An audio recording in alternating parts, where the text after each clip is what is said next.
The Dallas Mavericks are hiring national championship-winning Michigan head coach Dusty May as their new head coach. Elsewhere, Trae Young has agreed to a 4-year, $212 million deal to stay with the Washington Wizards. Coming up moments from now at the World Cup from Philadelphia, Kylian Mbappe and France go up against Iraq. Earlier today, Argentina clinched a trip to the knockout round with a 2-0 victory over Austria. Lionel Messi scored both goals to become the World Cup's all-time leading goal scorer. He now has 18, including all 5 of Argentina's goals in this year's World Cup. Messi missed a penalty kick in the 9th minute, then wound up scoring goals in the 38th minute and in second-half stoppage time. I'm Isaac Lowenkron.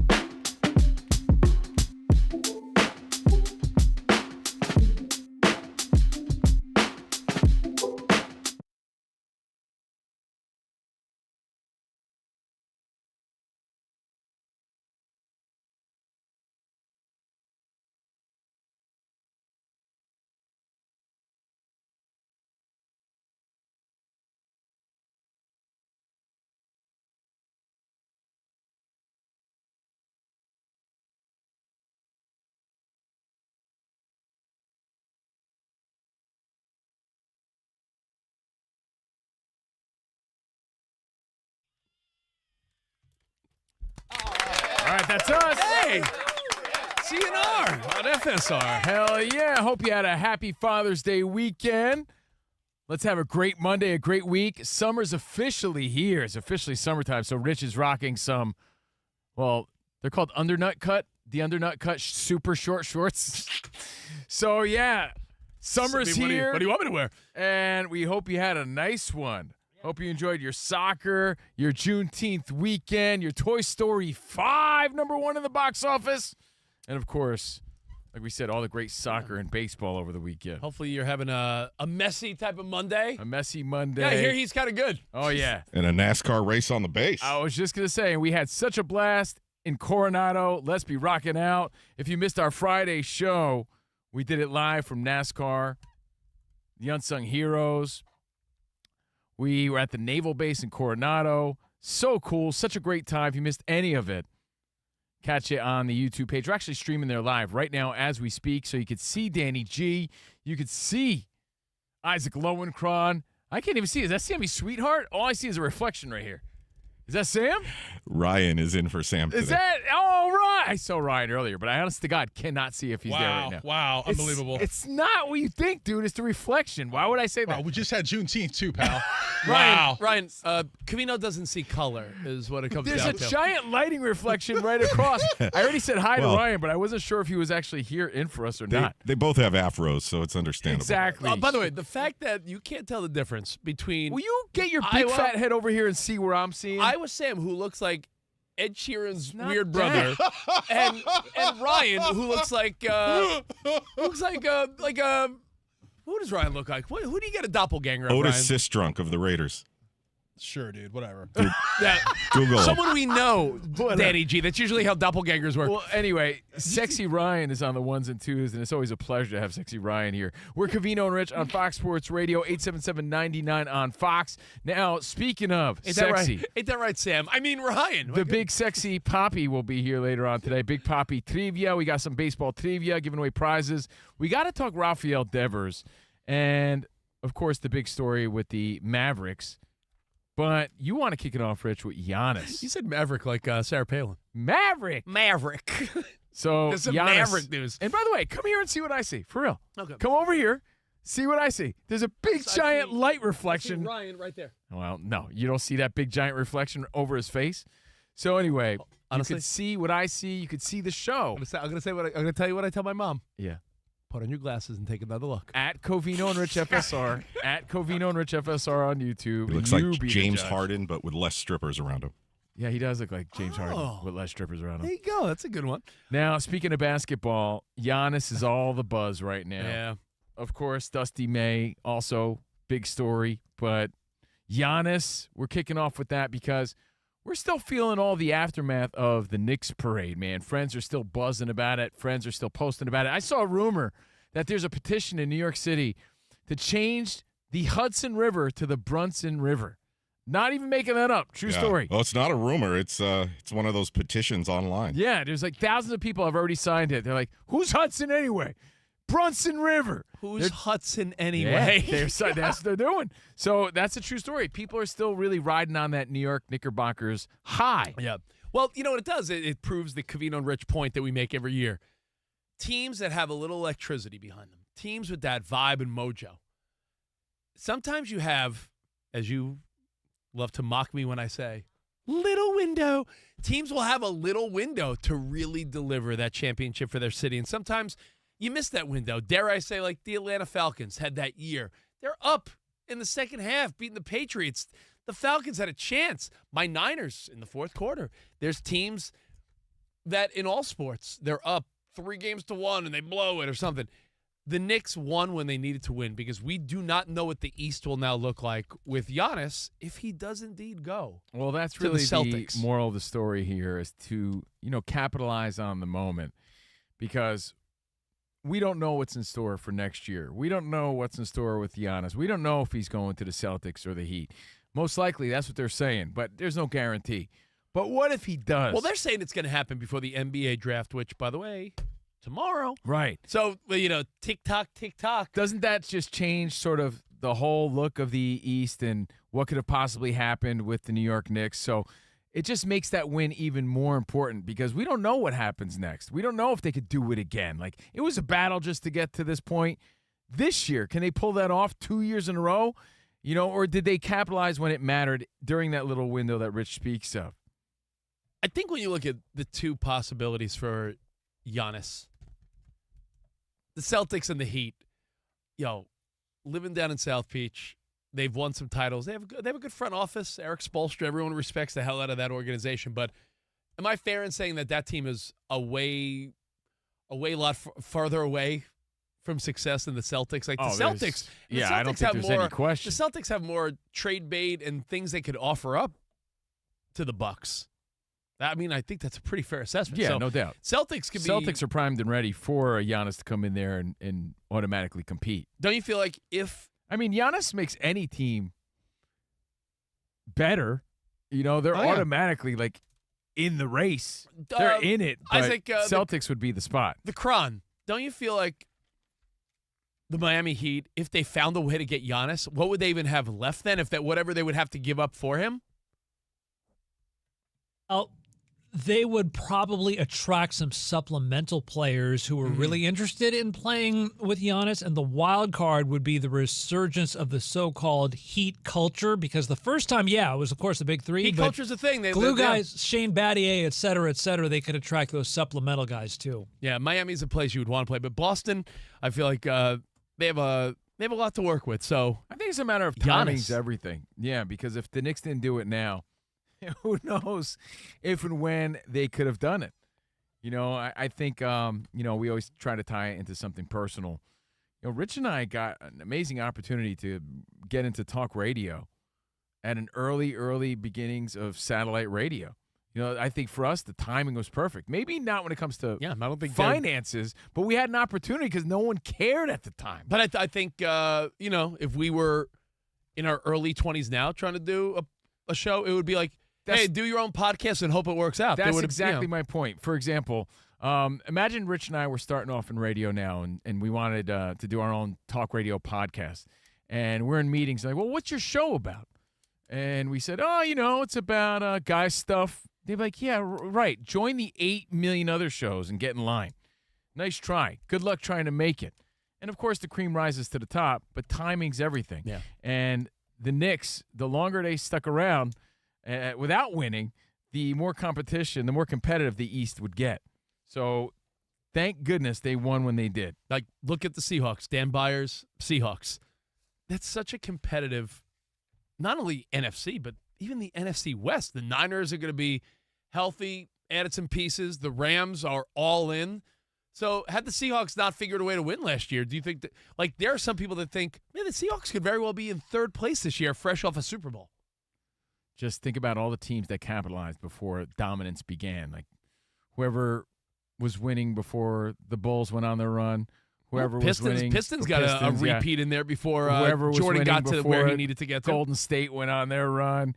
Who was winning before the Yankees went on their run in the 90s? No, the Braves weren't winning yet. Toronto won a couple. Toronto won a couple. So Marlins won the one. timing does matter there. So, hey, maybe the Knicks do have one more in them, but if Giannis is in there, then it changes everything. It really changes everything moving forward. So that's the big rumor today. So enjoy it while it lasts, Knicks fans and New York Knicks. All right. Now, we're going to get to more NBA. We're going to get to more basketball because Dusty May, Michigan to the Mavs. That's a story, and it's about seizing the moment, right? When you're hot, when you're so hot. We'll do some big Papi trivia. But as I watch soccer in the background, could I pose a question to you that my dad asked me on the drive-in? No, Messi still proving that he's super dominant, even at 38 years old, breaking his own scoring records, the most ever now in a World Cup with 18. And he could have had, 3 or 4 today. As I talked to my dad, oh, sorry we didn't connect yesterday. I know, I tried calling you too. Oh, you were busy, I was busy. Hope you had a good one. Talking to Dad on the way in. And he's like, try so hard. He tries so hard to try to get involved in watching the FIFA World Cup. Okay. And I mean, it's not for everybody. He gets the electricity of the stadiums around the world hosting this big global event.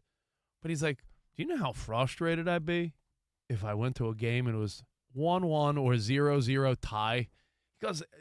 He goes, what is it about? And I'm trying to dissect it myself. He goes, what is it about us here in this country that the rest of the world loves, but we're just like, yeah, we're not feeling it the same way. Like we have NFL football and NBA basketball and Major League Baseball to the point where no matter how hard they try, it has its moments.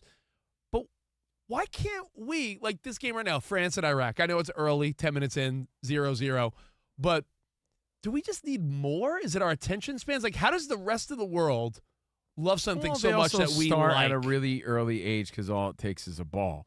Right, so they obsess over soccer. We're talking generations deep of families playing, uncles playing, grandpappies playing, the whole national pride behind it. Like, it starts at an early age. It's just part of the culture where our culture is oversaturated with other options, plus other sports that cost and require money to play those sports.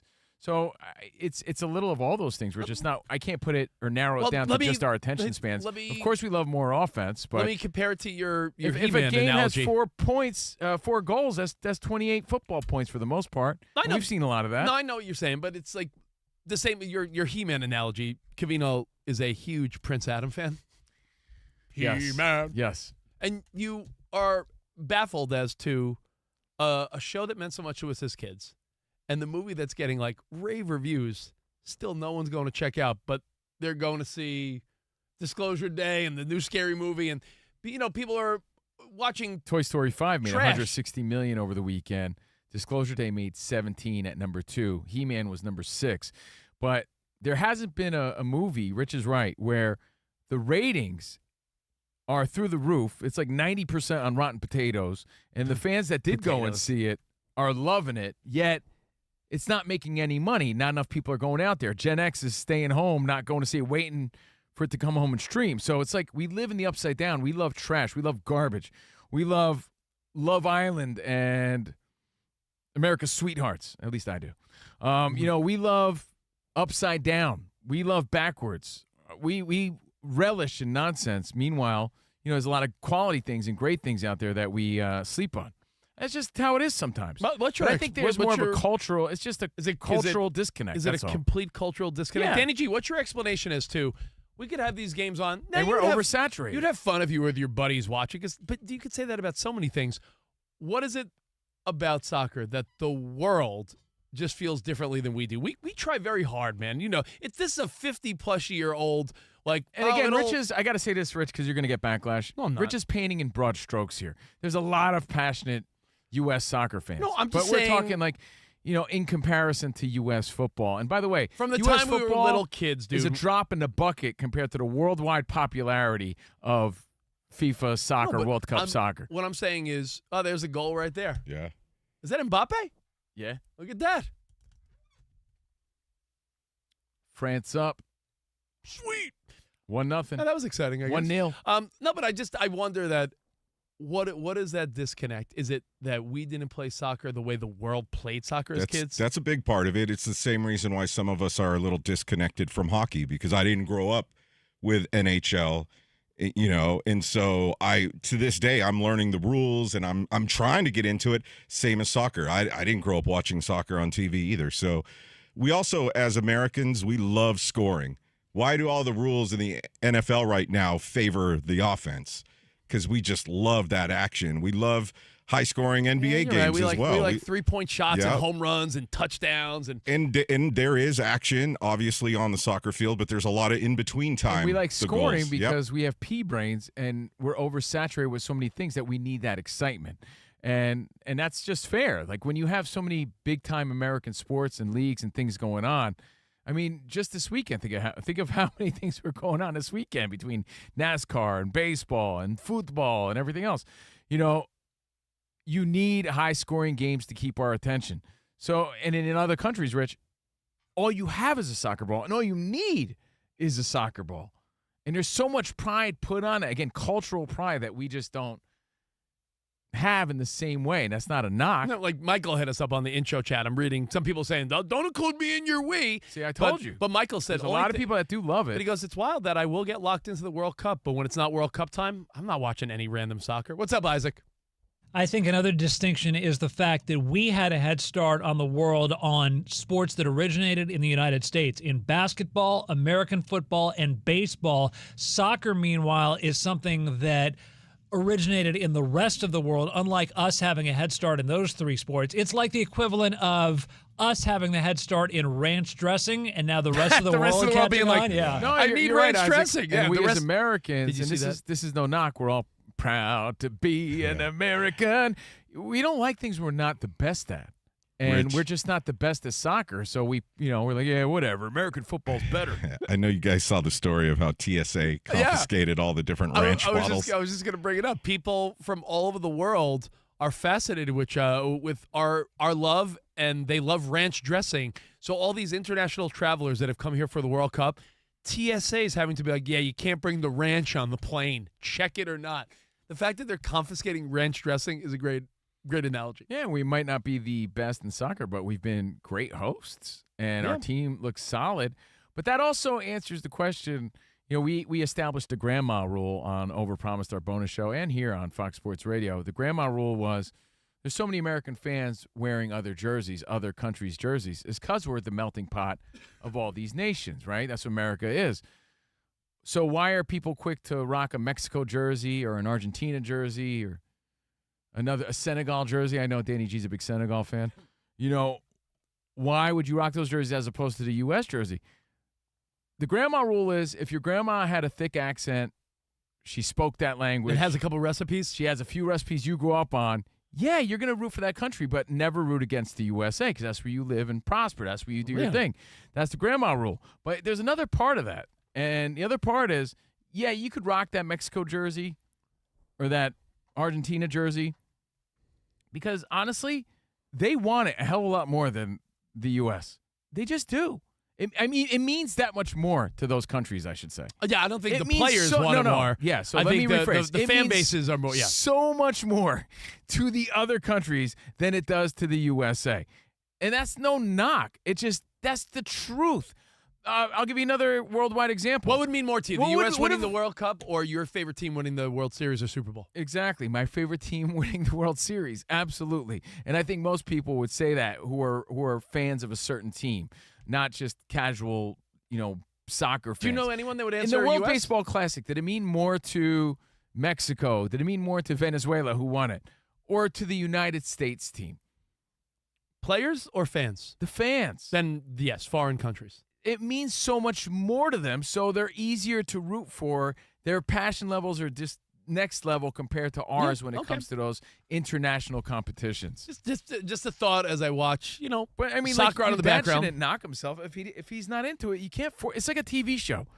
if I'm not into it, I'm not into it. You don't have to like convince yourself that Succession is for you. yeah, that man, maybe How come if I I'm not? watch it later, or How like it come just I'm isn't not? for you. That's all. I'm not loving Yellowstone like everyone else. That's how I felt. I was like, this is good, but I'm not loving it like everyone else. That's Sometimes you can't but force it. Exactly. Covino Don't didn't worry like about forcing it. Covino didn't like Ozark, and I was like, I don't It's know. not that I didn't like it. Yeah, it just wasn't for me. Yeah, was right? it really? So that's all. Not everyone's gonna like it, but like Danny G said, probably just didn't grow up with it the same way. Passion level's just not the same. Yeah. And that's really what it comes down to. But as generations go on and we get better and better, and kids are lots and lots for years now. Lots of kids are choosing soccer over tackle football. Flag football might be on the come up here, but as far as tackle football, especially here in California, Rich, you know how many kids are not choosing tackle football just because soccer or flag football is an option? So as years go on and we become better at it and more competitive, our egos kick in, our pride kicks in, and we're like, all right, now we start getting behind the teams. And you said all those little factors, like you didn't grow up with it, you didn't play it. Our buddy Michael Yo, what's up, Yo? Yo! Comedian and TV host Michael Yo. What up, Michael Yo? He said, loving the show, guys. He said, a big reason also, you can't downplay the commercialization. We've tried, like the U.S., think of how many commercials and sponsors an NFL or NBA or baseball game has. This is straight play, and they can't really commercialize it the way they'd want to. If they can make the same money, he feels like you'd see a bigger push. All these factors Are are all part together, of it. yeah. And Rich off the air earlier today on our Patreon. We do another show every day if you want more Covino and Rich. God bless you. If you Yeah, do. right? Patreon.com/Covino and Rich. There's always the theory of, well, if our superstar athletes chose soccer, we'd be more competitive. And it's sort of a flawed theory, and I agree with Rich. Yeah, if you had LeBron James out there, Playing you where? think he's going to be competing with like a Lionel Messi who's 5'9", quick and still scoring goals at 38? The answer is no. They're not built for that. Yeah. He might play a good goalie for all we know, 'Cause but people- these dudes, Oh, he they're would- not built for soccer. He would pull a lot of penalty kicks with his flopping. Soccer is a great equalizer, dude. Yeah, So I don't think that has a lot to do with it. It's a different type of athlete, yeah, because people have said that theory has floated around for years, which is like, imagine if all your elite free safeties and wide receivers and NBA players, like if your most elite athletes chose soccer instead of basketball, football, or baseball, would we just dominate soccer? And I think body type wise, look at these guys. I don't know if LeBron James The or greatest guy on the field you is know, 5'9". I don't think DK Metcalf, if he chose soccer, would be dominating. It's just a different sport, man. So we're getting there, and we're looking good. It's Let's fun. focus It's on fun. the positive. I'm just saying, I'm like, And we've been amazing hosts, and other countries are really loving what we're offering, and that's really cool to see. So, I mean, all weekend I've had it on. It's been fantastic. So you don't have to love it, guys, but I think you'll get there. Give it a shot. it's when you wanna like you wanna like it more than you do. Not to feel smart, but like if somebody like Covino, we're going to the opera. Like you Hey, might, dude, I want to love sushi, but it's just not for me, bro. Simple as that. oh. Not everybody's gonna love it. Yeah. Well, hey, enjoy your World Cup. We'll talk some NBA. We got a baseball story Covino loves with Rafael Devers. All that plus big Papi Trivia. All coming up right here. Covino and Rich on a Rando Monday. Let's go. All right, the Cup is taking over the U.S. We were just talking about Yeah. it, and only DraftKings has you fully covered. Fully. DraftKings Sportsbook app is now available in 50 states and includes all markets. Yeah. Sweat all the matches you love, all in one place with one app. New DraftKings customers, sign up with our code, which is CRSHOW. You spend $5, you get $200 in rewards within 21 days. That's code CRSHOW in partnership with DraftKings. The crown is yours. Bet with DK Sportsbook. Gambling problem? Call 1-800-GAMBLER. 1-800-MY-RESET. New York, call 877-8-HOPE-NY. Text HOPE-NY. Connecticut, call 888-789-7777. Visit ccpg.org. On behalf of Boot Hill Casino in Kansas, bet tax pass-through may apply in Illinois. 21 plus, void in Ontario. Event contract trading with DraftKings predictions involves risk of loss. Sportsbook bonus bets expire in 7 days. $50 in predictions dollars issued weekly for 3 weeks. Expire in 1 year. Redeem one non-withdrawable reward. Availability varies. Predictions offer void in New York. Ends June 28th. Terms at dkng.co/audio.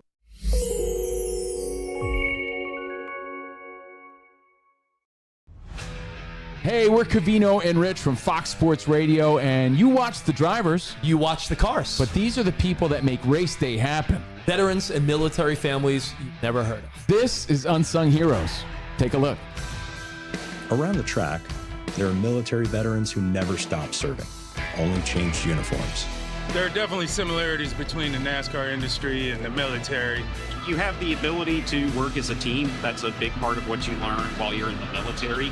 I learned from the military, communication is how to convey the point and still get the mission done. I learned that it's just adapting on the fly to the situations that are presented during the race. At NASCAR, veterans help keep the race moving on the track. Across the country, they're answering another call to serve in local communities. Vet the Vote is a national campaign recruiting veterans and military family members to serve again as poll workers in their state and local elections. It's kind of nice to continue to give back for a better America for our kids and everybody around us. Learn more and continue your service at vetv.vote/NASCAR.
Now, a lot of times, the Pro Bowl, they change the rules, and it becomes flag football, and the three-point shootout and the slam dunk contest. They try to make adjustments to make it better for the fans. And MLB has hit a grand slam, hit a home run every time with all the adjustments they've made. We always say that the Baseball All-Star Game and the Home Run Derby probably is the best of all the major sports with their All-Star, not a weekend, it's a week. It's usually middle of the week in July. This year in Philadelphia, they have made an adjustment to the Home Run Derby. And at first I'm like, oh, no, I sort of love the Derby.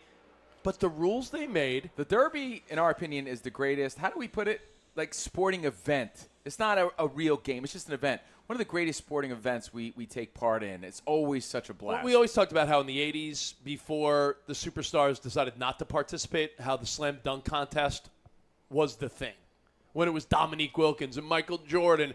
Before the stars decided, we're not doing this.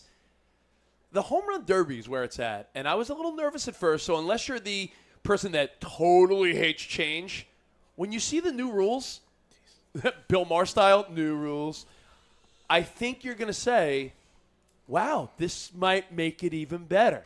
New Home Run Derby rules. Ooh. 8 players in round 1.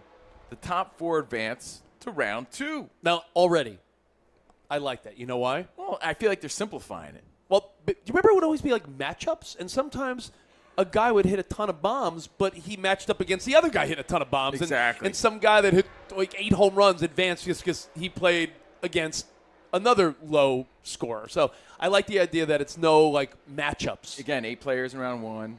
Top 4 advance to round 2. Seeding starts in round 2. Number 1 versus number 4. Now you start getting competitive. Okay. And number 2 versus number 3. I like it. Okay? All right. Then, get this. 20 swings in round 1. 15 swings in round 2. And 3. Okay. So 20 swings in round 1. 15 swings in round 2 and 3. And want me to tell you why I like this? I'm not saying I get the point of when they used to do it timed. Like, you got a couple minutes on the clock. I just didn't like the whole, like... Well, it feels rushed. I didn't like the rush nature and of panicky, right? And the idea of, the pitcher's, the pitcher's got to move faster. I don't like that. Well, that's vibe. the biggest difference is the time clock here. And the guy's going to take better, more calculated swings when there's no pressure of a time clock. Next rule, players who homer, this might be the coolest rule. Yeah. Players who homer on their last swing will continue hitting until they make an out. So they could just keep on hitting and hitting until they no longer hit a home run. Which That's reminds a cool me little very caveat. much of this sport, baseball, where there's no time limit. Like, you know, Right. like the same way you could come back in any game. Baseball. Really? I mean, you could come back in any derby. Let's say, I know Judge is probably not going to do this, but imagine if Well, they're he's saying, down. Ben Rice already said he'd do it. So let's say Ben Rice is down by 5 home runs. If he gets hot and just keeps hitting dingers. Right. Back in it. So the biggest change is the time clock, that little bonus, and tiebreakers when it comes to timebreakers. Home run distance in round 1. 3 swings, swing off in round 2 and 3. So home run distance in round 1, 3 swings, swing off in rounds 2 and 3. I could get with for that. the time. TNA Thursday Night Impact every week on AMC. For showtimes and more information, visit TNAWrestling.com.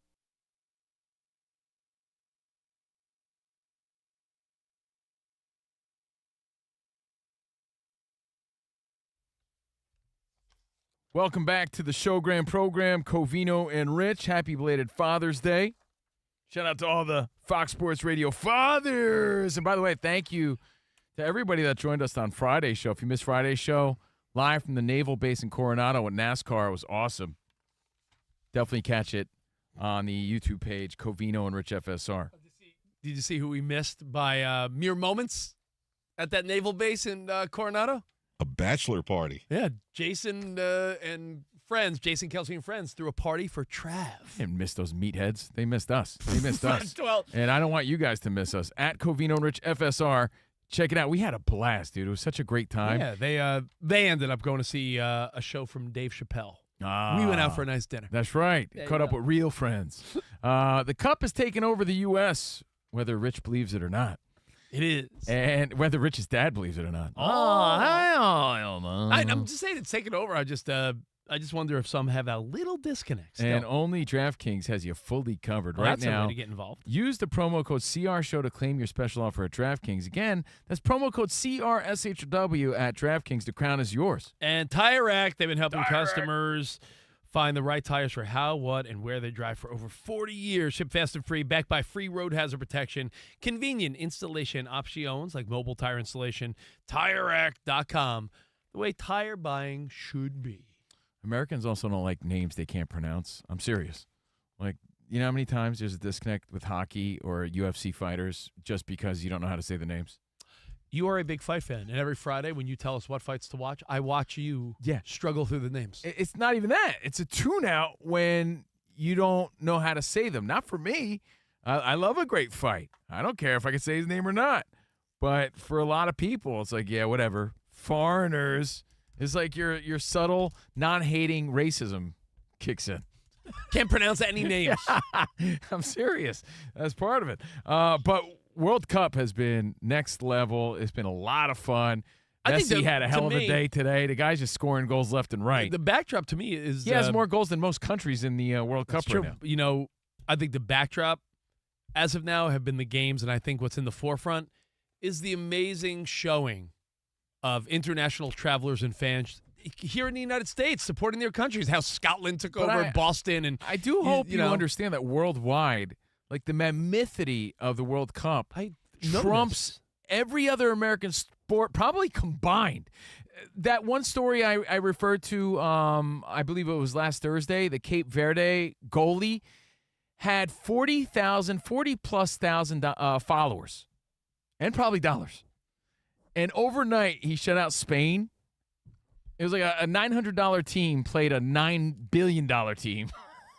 And he shut him out. He had over 12 million followers the next day. I get a it. guy went from 50,000 followers to 12 million followers just on the power of the World Cup and his play on the field.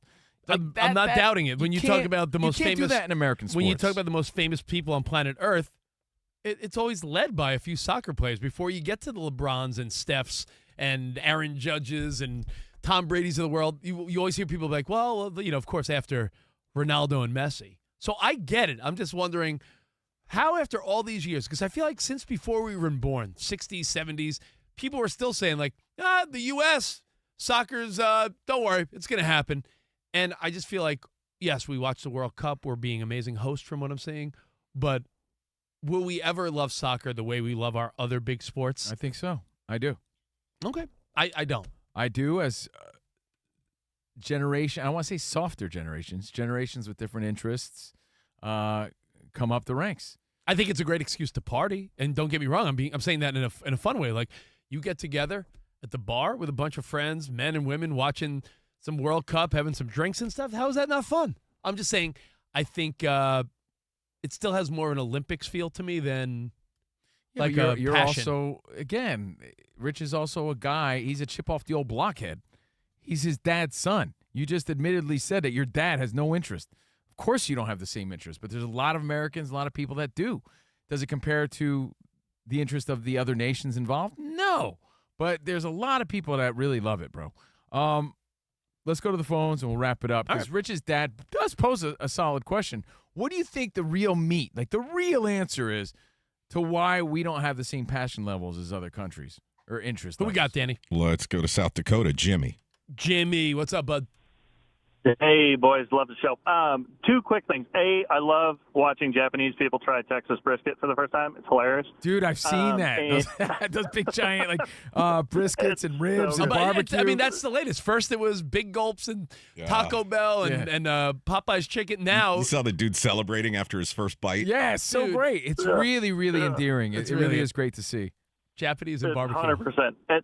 And then one of the reasons why it's so much different, I'm originally from Minnesota, so I'll just use those towns as an example. A lot of the European countries are the same size as our states or smaller. So, like in Germany, Borussia Mönchengladbach and Dortmund and Frankfurt and all that, it's like Minneapolis and Mankato and St. Cloud, and it's like very small regional, and they're all like financially invested in their own teams, right? So like it's kind of like your high school rivalry town, only on a professional level with millions of dollars. So the people of those countries are financially invested in their stars, and whether or not they're playing abroad, it's still the hometown kid that you knew from, like LeBron's from Akron, right? He's a hero in Akron. So wherever Erling Haaland's from, he's a hero to them, and then that's. Like, and you're right. Minnesota Put that Bay, together. right? You're right. Put that together. Those countries are the size, like you said, of our states, and then you can make the analogy. Well, that's how we root for our different teams, state by state. They're all like Green Bay Packers owners. No, that's the truth. If every country is around the size of a state, and they have that vibe like the Packers do, where it's like, it's the town's team. Mm-hmm. It does make sense. And you get a little glimpse of that fictionally in Ted Lasso, right? If you watch Ted Lasso. Makes sense. It's just interesting how it never truly connects here, or does it? One more, Danny? Yeah, let's go to Mo in Tempe. What up, Mo? Hey, Mo. Hey, what's going on, guys? Hey, man. Let me be real with you. The reason that we're not that invested in soccer is because the last 100-something years we sucked. Mm-hmm. Because you notice when the women come on, we're all about the women. Like, everybody supports the women, get all the good ratings and all that. Everybody supports them, but the men have not really been that good. So, we're about winners. So if you're not winning, nobody's really paying attention. Like the Olympics, we're not going to win the luge. Yeah, it's so a big part of it. In it. I fully agree with that. It's very self-serving and front-runnery, but you're right. We want to win. I think what we're getting at, and if we realize, like, well, the U.S., hey, we'll make it to the round of 16 and see where we go from there. But knowing that, like, the U.S. odds of winning the whole thing, it would be like a pipe dream, does sort of add to, like. So you mean everybody would come out the woodworks like Knicks, all these Knicks fans we suddenly see? It's not a terrible analogy, Danny. If all of a sudden we started going further than they thought, you would see more and more people like, I love it. It's a multitude of reasons. Yeah. I think that's the real answer that we're getting at here, what we're discovering together. All these things are true. But, again, remember the grandma rule. We're the melting pot. You could root for the other countries if that's where you're from. Or maybe they just swept you off your feet and you love them. That's another thing, but too. You're never right. root against the USA. The U.S. being the melting pot does have the U.S. as our alliance, our allegiance, but we also have a hell of a lot of countries from around the world that. Well, that's the thing. Maybe So are the we're not melting as pot, right. we're not as one as the other countries are. I mean, everyone's divided in their own way. This is not a political statement. Yeah. But I'm saying, guess what? All the Italians in Italy, or maybe they're a bad example because they didn't make the World Cup, but all the Mexicans in Mexico are Mexican. We're here. We're just a bunch of different people trying to root together as one. Yeah, we have we have the U.S. in common, but then once you take that away, it's German, Italy. So there's that obstacle Spanish, too. Yeah, you saw all the Mexico fans at King Taco. We did. So there's a lot of different reasons as to why we might not appear to be. I'm going to say, because you can't speak for everybody, Rich. Appear to be as passionate as the other countries. I'm trying not to speak for everyone. It's I know. true. I know I don't represent that, but I'm enjoying watching. Hell yeah, it's been great. But my passion levels, I can't fake the funk and say they're anything close to NFL, NBA, Major League Baseball. But it's fun to watch. Let's go to Ilo for an update. Ilo, what's going on with you, buddy boy? Well, we got a lot going on today. Let's get right to it. The World Cup, but also a big deal in the world of basketball because the Dallas Mavericks are hiring national championship-winning Michigan head coach Dusty May as their new head coach. May went 64-13 in 2 seasons as the head coach of the Wolverines. Elsewhere, Trae Young has agreed to a 4-year, $212 million deal to stay with the Washington Wizards. At the World Cup right now, France has a 1-0 lead over Iraq in the 40th minute on a goal by Kylian Mbappe in the 14th minute, his 3rd goal of this year's World Cup. Covino and Rich, here's how that goal sounded on the radio in France. Here are Julien Froment and Xavier Monferrand on RMC 103.1 FM in Paris, complete with techno soundtrack. Mais Mbappé va être en position de frappe. Pied gauche! Et voilà! Mbappé qui ouvre le score. La frappe puissante. Pied gauche. Son 59e but. Quand Messi marque, Mbappé répond. 1-0 pour les Bleus. Oh, la Coupe du Monde, c'est son jardin, Kylian Mbappé. Il est inarrêtable dans cette compétition. Wow. They add techno to their highlights? I love this. Actually, a number of countries around the world add techno to their highlights live during the broadcast, but the best, I don't know when they play again, Colombia. Oh, I bet. They're the best by far. It's unbelievable. They have the techno and they have an echo chamber. Speaking of teams in South America, Argentina earlier today clinched a trip to the knockout round with a 2-0 victory over Austria. Lionel Messi scored both goals to become the World Cup's all-time leading goal scorer. He now has 18. Here's how Messi's 2nd goal of the match today sounded on the radio in Argentina. Here is Daniel Moyo on Radio Nacional AM 870. Messi para pam pam pam pam pam pam pam pam. Messi para pam pam pam pam pam pam pam. Gol.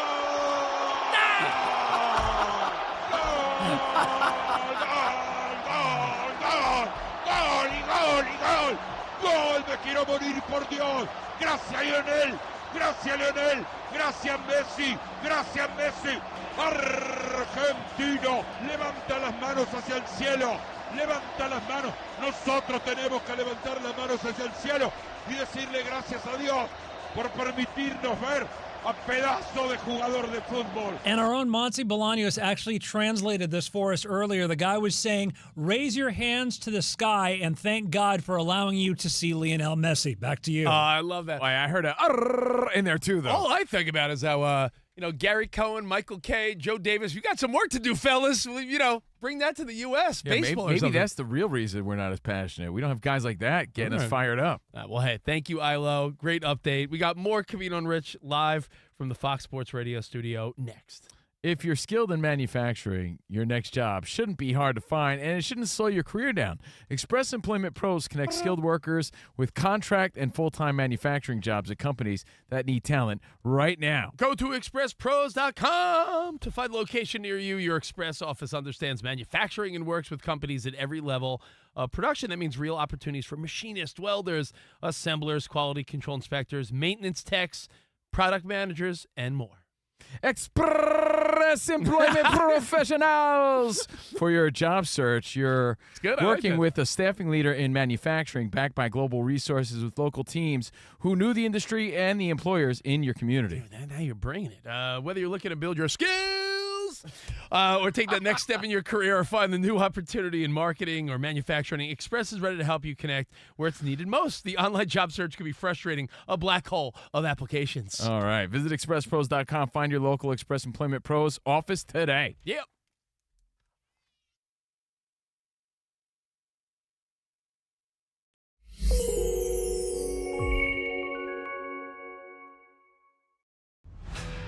Hey, we're Covino and Rich from Fox Sports Radio, and you watch the drivers. You watch the cars. But these are the people that make race day happen. Veterans and military families you've never heard of. This is Unsung Heroes. Take a look. Around the track, there are military veterans who never stopped serving, only changed uniforms. There are definitely similarities between the NASCAR industry and the military. You have the ability to work as a team. That's a big part of what you learn while you're in the military.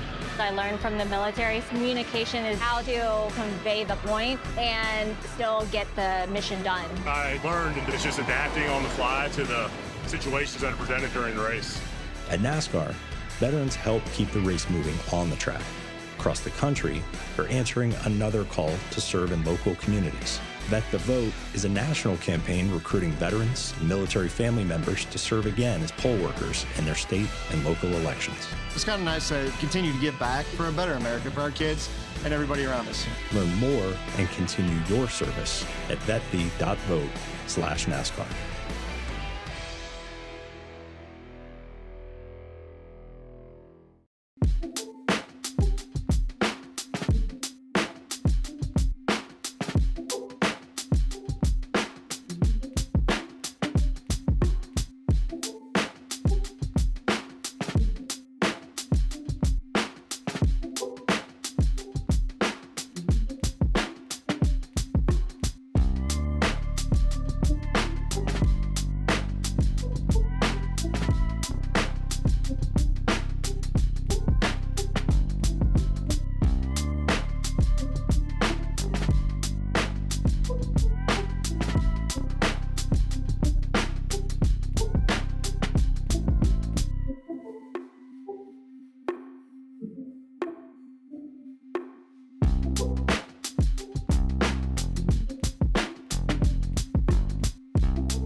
Fans visiting the U.S. for FIFA World Cup have the most hilarious reactions to everyday American culture.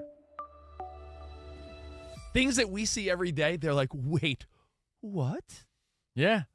We're on center stage. You do that here in the States? Can I give you a few of these things that are popping up on social media? Mm-hmm. It also poses the question, though, like both stories tie together, my personal story and this news story.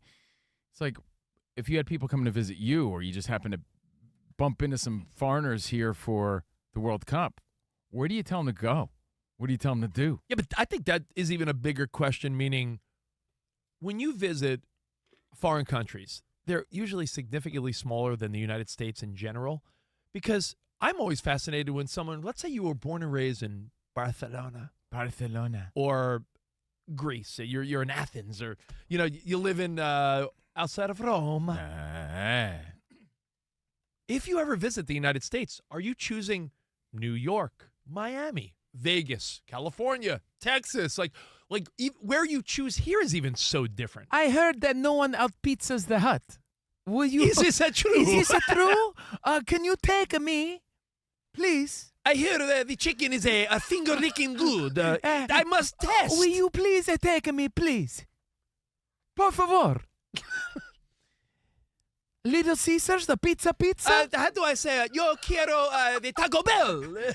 Sure, Sergio. We'll take you right now. But here's the observations you're seeing on social media. Number one, 7-Eleven. Here's the social media sentiment. Not going to lie. This is from a foreign visitor from the UK. Yeah, these are real stories, by the way. We're not making this up. Big gulps for 7-Eleven are easily one of my most favorite things I've discovered in America. How you say a big gulp? It is like huge. ¿Cómo se dice a big golpe? Ah, big gulps, eh? Nice Yes. to see you. I think I'll have a big gulp, por favor. That's a lot of sugar. Yo, bro, that's wild. That's America right there. The big gulp. And, how you say I like the hot dog on the conveyor belt, the rolly thing? I'll have one of those, please. Let me give you another.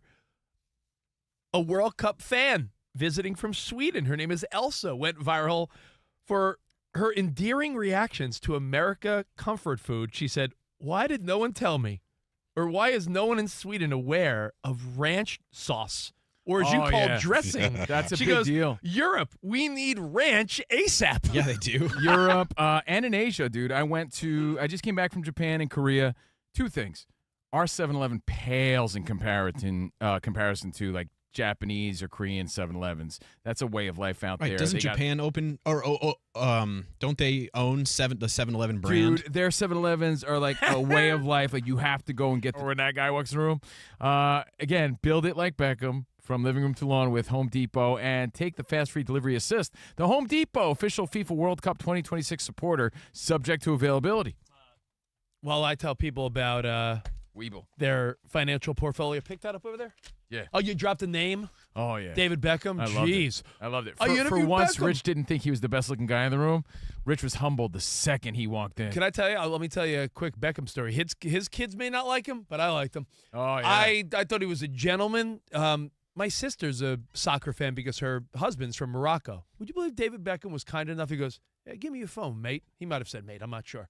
He made a selfie video for like 30 seconds saying hi to my sister and her husband and everything. But like, not me asking, like him doing it just because he's like, he knew it would mean a lot to them. So It was I'm cool. always a fan of David Beckham. So build it like Beckham with the Home Depot. Now, time for your financial portfolio. With Webull, you get powerful investing tools and real-time data. One platform. Get started by downloading the Webull app today or visiting Webull.com. Webull Financial LLC, member SIPC FINRA. Investing involves risk. For more information, visit Webull.com/disclosures. Covino asked me before, he goes, "You going to buy SpaceX, bro? You on board? You and Musk?" Well, it's dipping a little bit. It dipped a lot When's today. the time to jump on I don't it? know. Is it going to be a huge stock when the aliens we're fighting aliens? And we need mean, spaceships? If anybody knows. Yeah, I'm putting my money into the big three. Yeah. I don't know what to do. But I do know it's time for our Tire Rack play of the day. The Rays doing their best to stay on the Yankees' heels. I know you don't like that. The pitch to DeLuca. Breaking ball, hit in the air to deep left field. This one's on its way, and not only do the Rays catch the Nationals, they pass them. A two-run homer for DeLuca, and the Rays have a 4-3 lead. You scared of the Rays, bro? No, I'm not scared of them. You scared of the Rays? Nah, but the Yankees blew a few, against Cincinnati. Rays beat the Nationals 4-3. That was courtesy of 95.7 WDAE, Rays Radio Network. That was our Tire Rack play of the day. For over 40 years, Tire Rack's been helping customers find the right tires for how, what, and where they drive. Shipped fast and free, backed by free road hazard protection with convenient installation options like mobile tire installation. TireRack.com, the way tire buying should be. I mean, Yankees and Rays are playing pretty tight, great baseball in the AL East. Yeah. I'm too close to really be a good judge.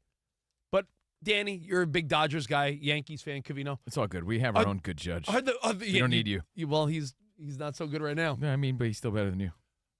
Do you guys look at my Mets as one of the more disappointing stories in Major League Baseball history? We probably look at your Mets more than you look at your Mets, because I know you're not watching. I watch and then I turn it off in disgust when I'm like, this is the starting Rich, pitcher. gave up on baseball. Put it that way. I'm like, I turn it on and I turn it off. It's like, I'll be on my way home Did sometimes. you know your Danny. boy Juan Soto's experimenting with a new bat? Of course, the little nub handle. Yeah. I watch every day. Why would I want to talk about it? It's a joke that's sweeping the nation. What does Juan Soto's bat and Rich have in common? Huh. Come on, make some nub joke. Little nub. Everybody's saying it. Everybody's saying it. But did you I got that like 20 times in a group chat over the weekend. What group chat? I'm not on this one? It's called the Make Fun of Rich Davis group chat. You're not on it? Do you guys all look at my Mets as, honestly, like embarrassing?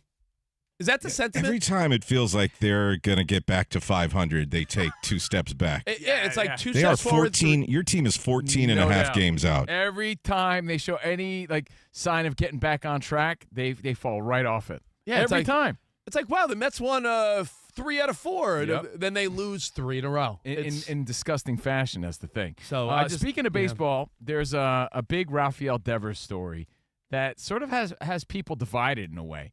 Ooh. Because some people are like, this is bad for chemistry. And then some people, at least me, I'm thinking, I don't know. I might respect this a little bit. I'm not sure. All right, so we'll get to the Devers story, talk a little baseball, some football, basketball, you name it. Big All Papi next. will be Big here. Papi, too. Hang tight.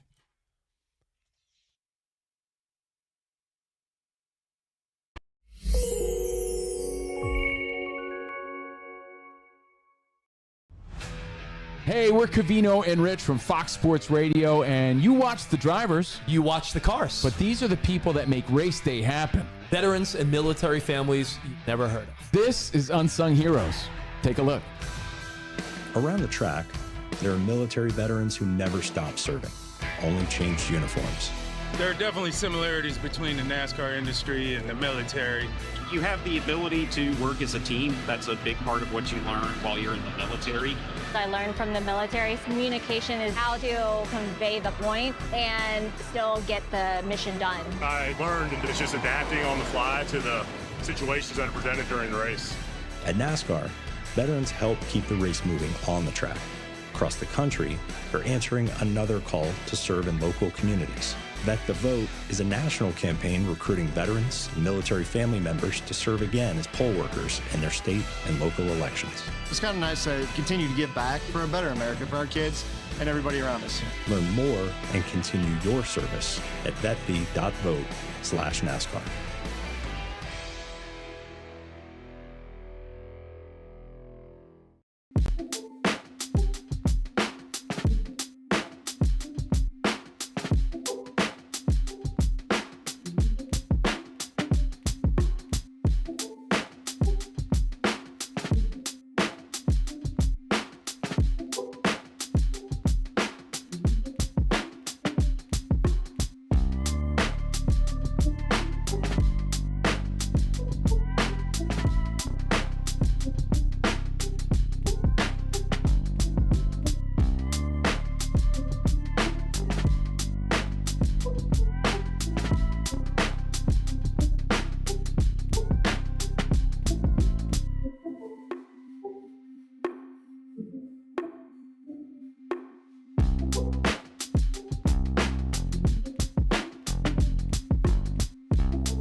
It's Covino and Rich on Fox Sports Radio. Are you ready? Yes! We talk about pop culture, we talk about sports, we talk about life. It's a friendship on the radio. When you talk about the best athlete in the world, you're probably thinking Jim Thorpe, right? I'm thinking joking. Bo Jackson. I'd have to throw myself at the age of 12 into the conversation. You are the home run champion. When you find the commonality between sports and life, those analogies and conversations are the best. You were dating some girl, and you were like, Hey, babe, let's watch The Sixth Sense. her mom walked in.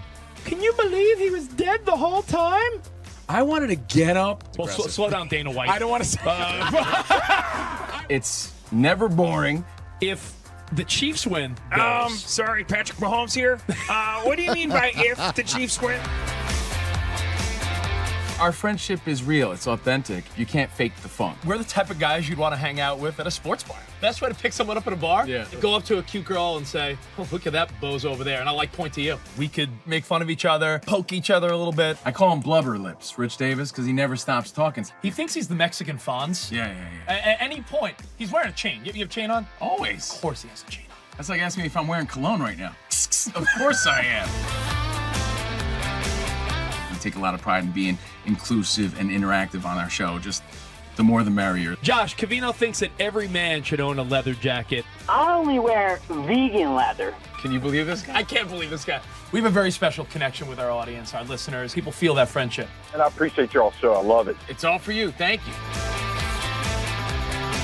Mike Tyson, Covino, loves to just challenge us with random Mike Tyson trivia. Which accomplished celebrity purchased my sprawling Connecticut estate. I'm going to go 50 Cent. You are absolutely correct. 50 Cent. I love his song. You can't schedule a big event during a big sports moment. My family member scheduled their wedding the same night as a Julio Cesar Chavez fight. Everyone was glued to that fight instead of doing the electric slide. This is weak. Unbelievable. You're very tricky. America, you got sports, you got fun, you got us. Covino and Rich. We're crushing it.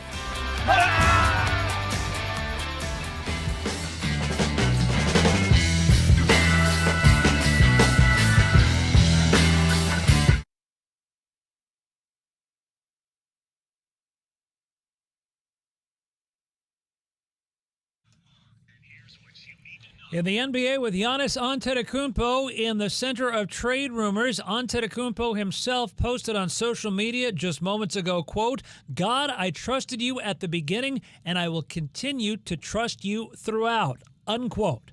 Elsewhere, the Dallas Mavericks are hiring national championship-winning Michigan head coach Dusty May as their new head coach. At the World Cup in Philadelphia right now, France has a 1-0 halftime lead over Iraq on a Kylian Mbappe goal in the 14th minute, his third goal of the tournament. However, a short time ago, fans were just asked to seek shelter in the stadium due to a thunderstorm in the area, unknown yet whether the second-half kickoff will be delayed. Earlier, Argentina defeated Austria 2-0, both goals scored by Lionel Messi to become the World Cup's all-time leading goal scorer. He now has 18. I'm Isaac Lowenkron.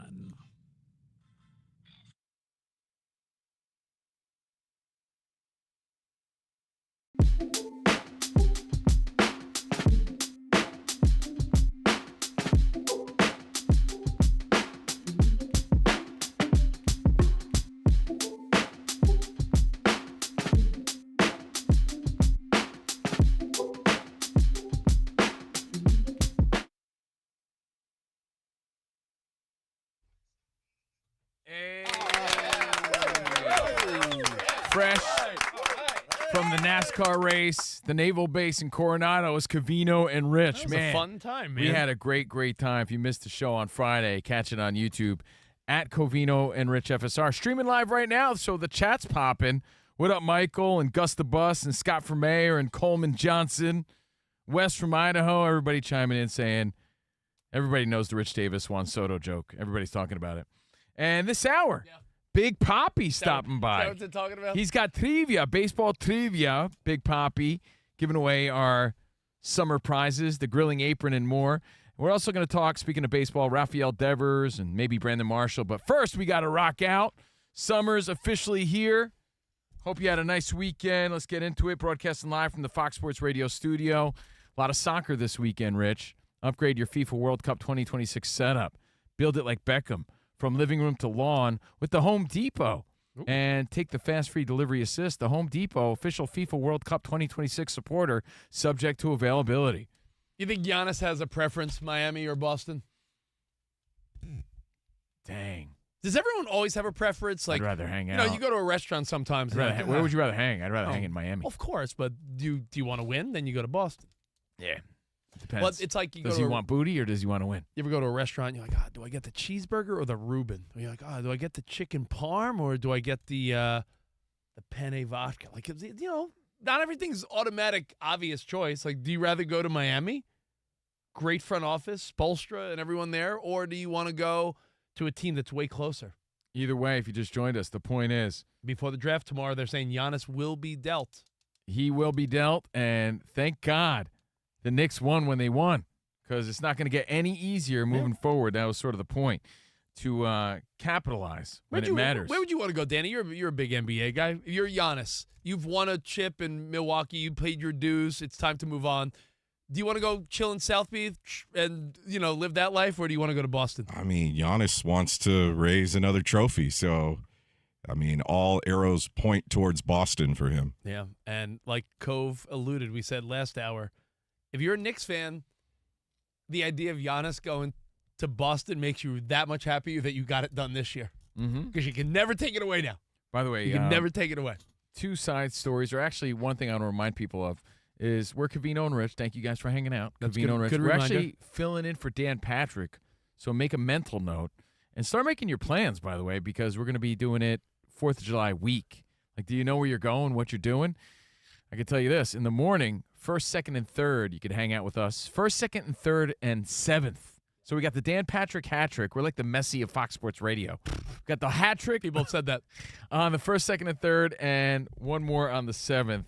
But always a pleasure to hang out with you guys. You know, we're always fascinated when you watch a football game in particular here in the States. Yeah. I'm fascinated at how Zlatan and Alexei Lalas hate each other. That's the other side story, how these two broadcasting can't stand each other. And you can see their physical tension. Look how they look at each other. Zlatan and Alexei Lalas. Look at them. It's like you when you make one too many Soto jokes. Yeah, look, they just don't like each other. What's up, Ilo? Are you guys insinuating there's a heated rivalry between the two? There is. Huh? Interestingly enough, I said to Covino during the break, you ever watch a football game, which of course we all have watched a million football games, and it looks like it's drizzling, and then when they do the close-up, you're like, holy crap, it's pouring. Yeah, that's what's happening now on the football game. This whole game we were watching Ilo. I know it looked like the weather was a little inclement in Philadelphia for Iraq and France, but they do a close-up, and did they just have to yes, clear the field? I heard you say that in the update, They right? are now officially in a weather delay because of the thunder forecast in the area. Yep. But it was one of those where it's amazing that overhead shot never paints a picture. Then they do a close-up, and you're always like, what? Yeah. Sometimes that happens in a rain delay. Sometimes you watch a baseball game, and you're like, really? They want to pull out the tarp? It looks fine. And then they show a close-up of Garrett Cole on the mound or something, and it's pouring. So Zlatan and his pal over there. That just means Alexei will have to hate each other. Yeah, more awkward screen time for Alexei Lalas and Zlatan.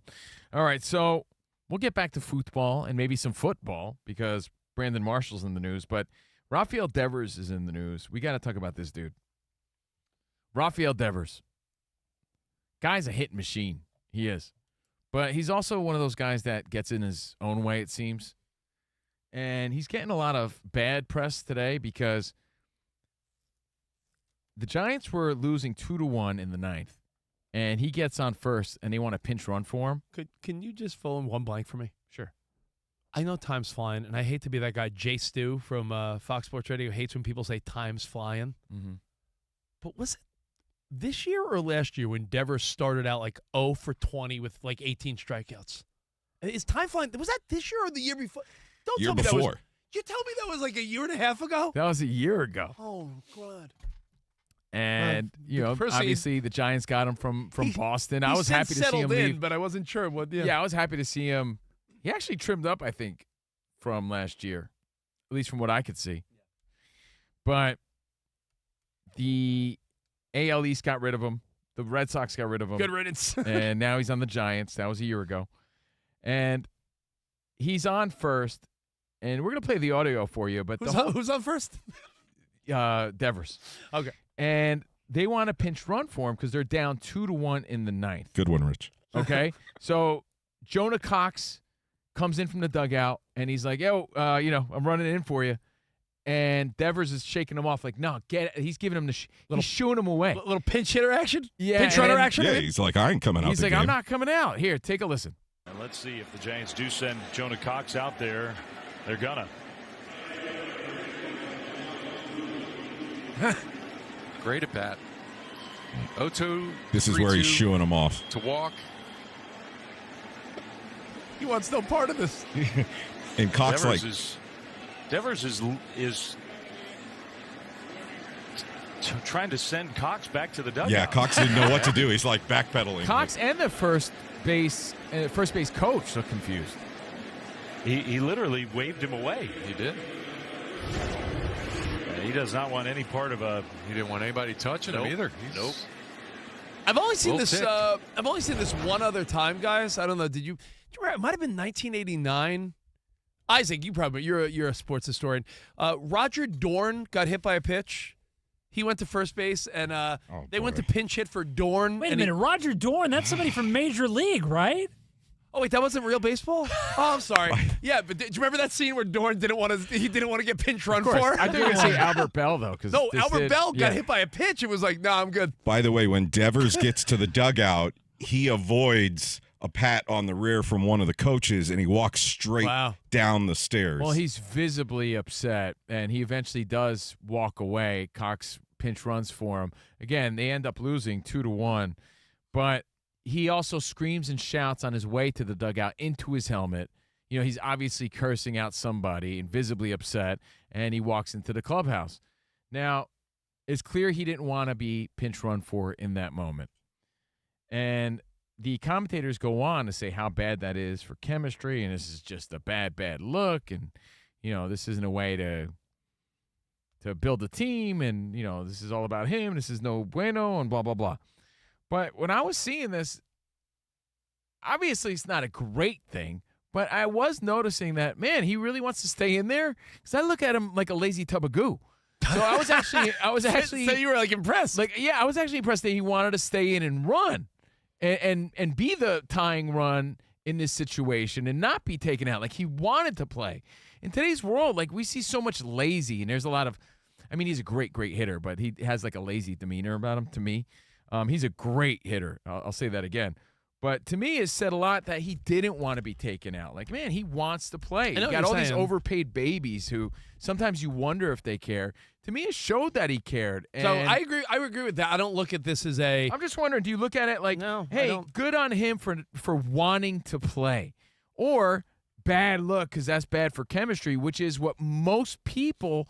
I'd say 90% of these stories that you're reading or seeing, because you're seeing a lot of coverage of this on social media and on TV. You're seeing Devers fight with not even fighting. He's just saying, I'm not being pinch run for. I'm staying in the game.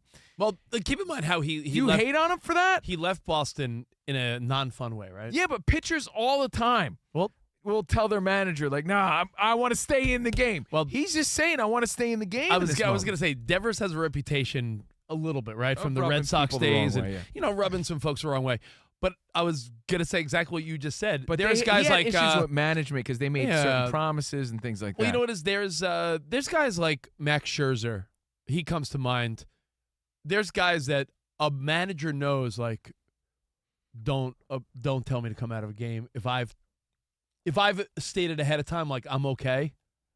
And I know it's always the manager's call, the pitching coach or the manager, but you know, I can think of other guys, but who comes to mind for you? Because I think immediately, like, a Max Scherzer is out there, and you've seen him adamantly, like, you're not taking me out of the game. I've seen a lot of pitchers, but that's put hard. Up a stink where they don't want to come out, and they put the manager in a tough situation. All right, do I leave him in? Do I trust him?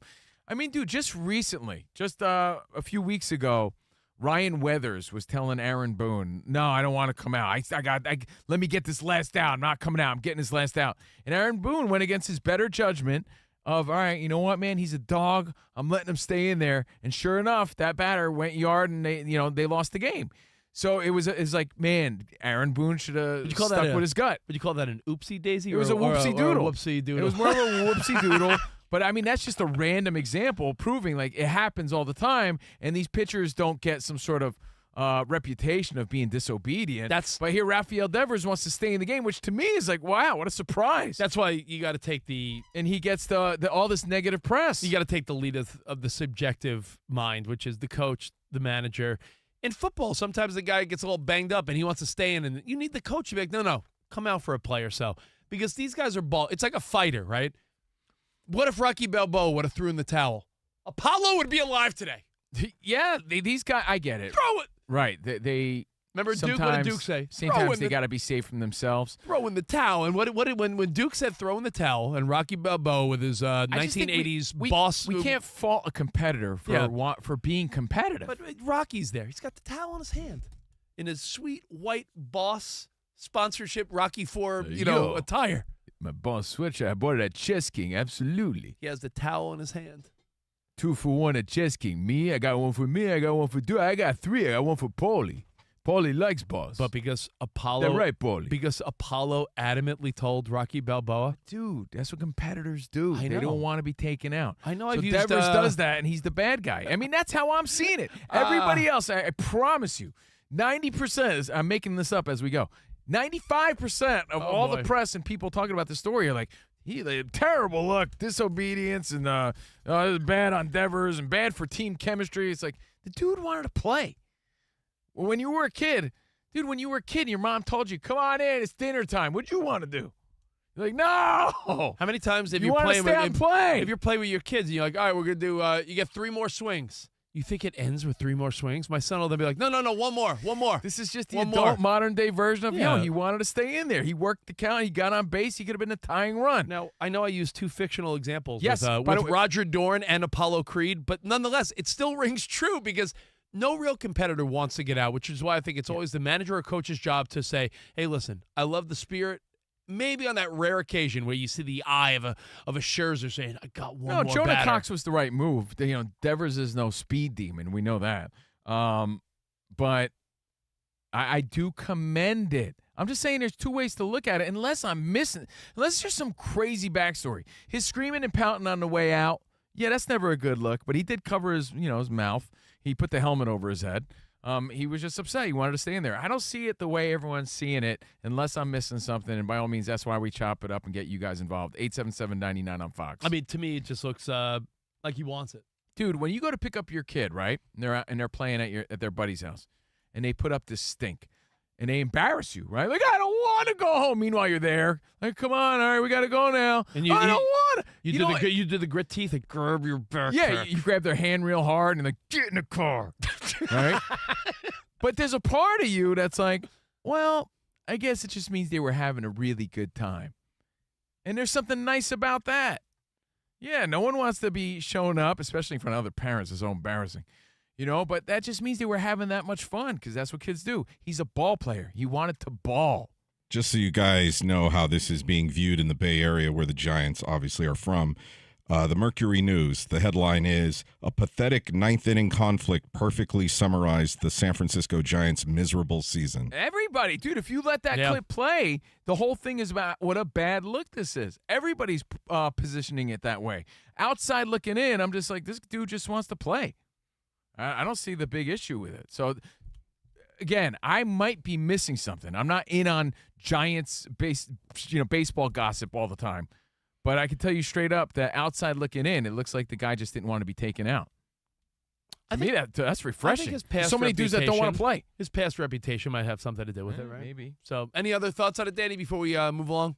I mean, there was a lot of hype around Tennessee's Tony Vitello, and that was the other part of this Mercury News story. They say that he didn't stand up for himself, and it was a bad look as the Giants got swept. So now he's a young manager. Yeah, he is. So you think there's a conflict of? I always thought this when there was a younger manager or a coach in the NFL. Sometimes it could be like some weird, like, you're like my age, dude.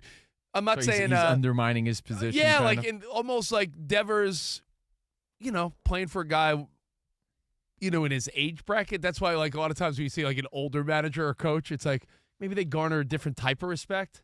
Maybe Rafael Devers, like, this guy's going to tell me to come out of the game. That's just life, dude. Yeah. I mean, you have guys that you work with that are younger than you that sort of keep tabs on what Rich is doing. Do you respect them the way you respect elders? I think you have to respect your bosses bosses regardless. You do your best, but yeah. I mean, it's a different relationship. It just is, So, hey, that's the story, and here's you're going to see it throughout the day. I've seen it like all day long. I've seen it on social media and on TV. So that's what's going on there. Yeah.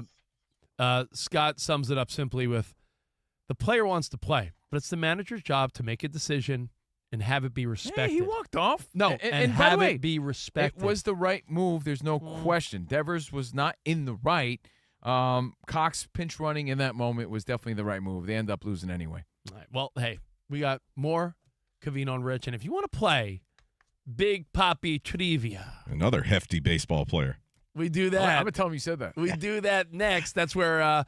Hey, we get bootleg Papi in here. We do some baseball trivia, give away a Covino and Rich grilling apron. Let's we give away go. some koozies, some prize summer of the goodies. summer. All about summer 26. It's officially summertime. So you need this apron. Don't you feel like it's officially been summer like a month now? I mean, we're in Los Angeles. Yeah. So, yeah. So, kids on the East Coast just got out of school this week. So let's do it. Big Papi Trivia next right here on Fox Sports Radio. The Cup is taking over the U.S., and only DraftKings has you fully covered. Oh, yeah. The DraftKings Sports app is now available in 50 states and includes all markets.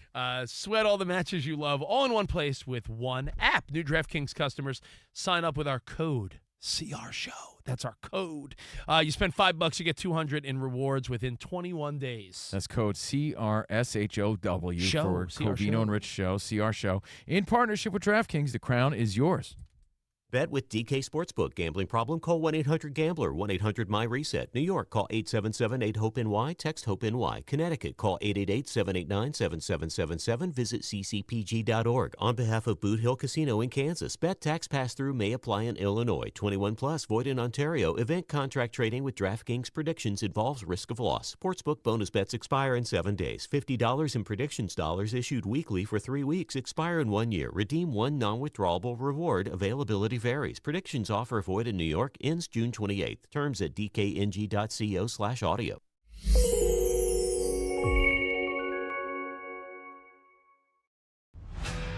Hey, we're Covino and Rich from Fox Sports Radio, and you watch the drivers. You watch the cars. But these are the people that make race day happen. Veterans and military families you've never heard of. This is Unsung Heroes. Take a look. Around the track, there are military veterans who never stopped serving, only changed uniforms. There are definitely similarities between the NASCAR industry and the military. You have the ability to work as a team. That's a big part of what you learn while you're in the military. I learned from the military, communication is how to convey the point and still get the mission done. I learned that it's just adapting on the fly to the situations that are presented during the race. At NASCAR, veterans help keep the race moving on the track. Across the country, they're answering another call to serve in local communities. Vet the Vote is a national campaign recruiting veterans and military family members to serve again as poll workers in their state and local elections. It's kind of nice to continue to give back for a better America for our kids and everybody around us. Learn more and continue your service at vetthee.vote/NASCAR.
We often talk about the father-son combos in sports. We saw it in the NBA Finals. Yeah. And, you hear about it in NASCAR, right? Yeah.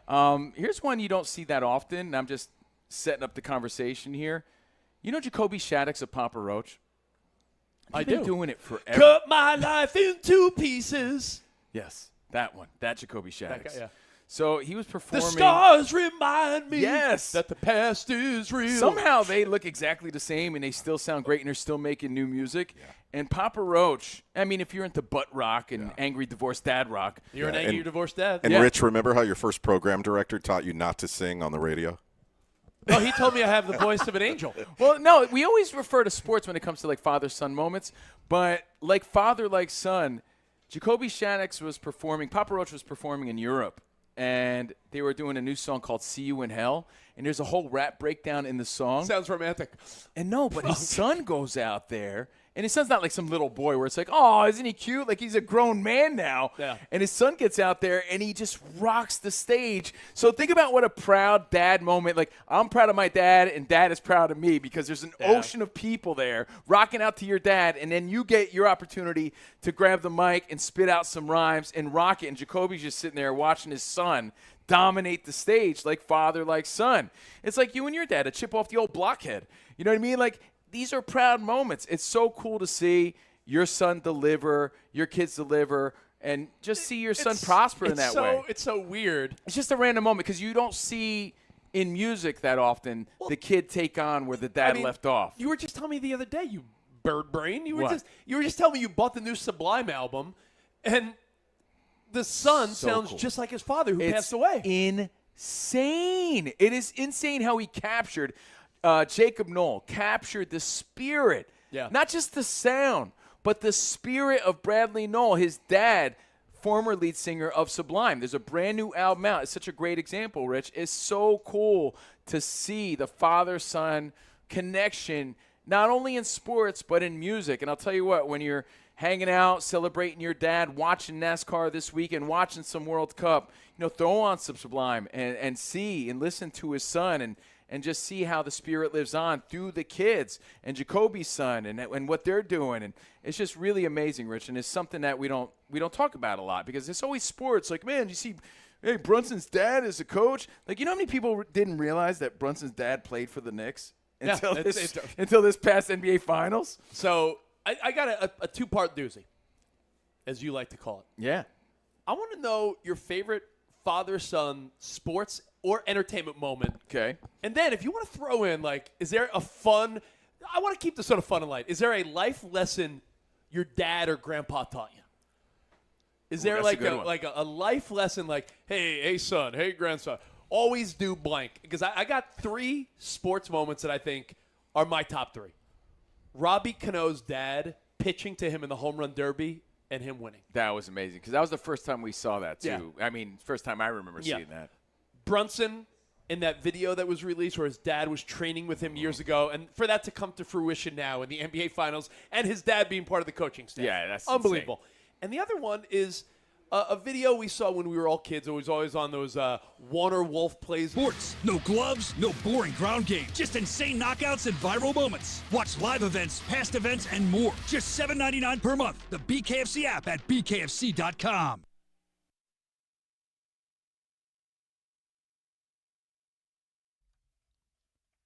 As our old pal used to say, shake it ooh. The phones are all lit up. Light them up. Everybody loves. Everybody wants the grilling apron this summer, man. Let's do it. The summer prize pack, we're giving it away. We got koozies and aprons and lots of fun with Big Papi Baseball Trivia. Thanks for the calls at 877-99 on Fox. We are Covino and Rich with Danny G and Sexy Ryan and Loacron. I'm Covino. That is Rich, live from the Fox Sports Radio studio. Trained to push past the pain, not athletes, just people. Trafficked every day right here in the U.S. Sometimes by someone they trusted during the World Cup. Help us break the silence. Visit bluecampaign.gov/World Cup to learn more. Paid for by the Department of Homeland Security. All right, now it's time to bring him in. It's time for Big Papi Trivia.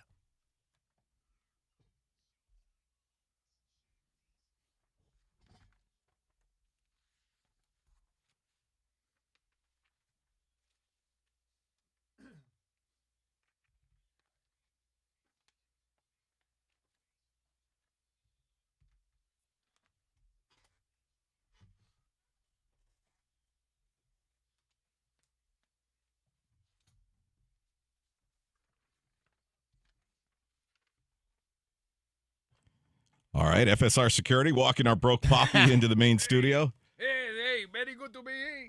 Good to see you. Hey, Papi. Hey, Pee-wee, you look like my man from Toy Story. Toy Story, you look like Woody. He does not look like Woody. Yeah, he look like Woody. Hey, you look like Woody, Pee-wee. Papi, when you were in the Blue Kitchen, you heard us talking about Devers. What do you think about that story? Hey, I don't care about Devers. You see Toy Story.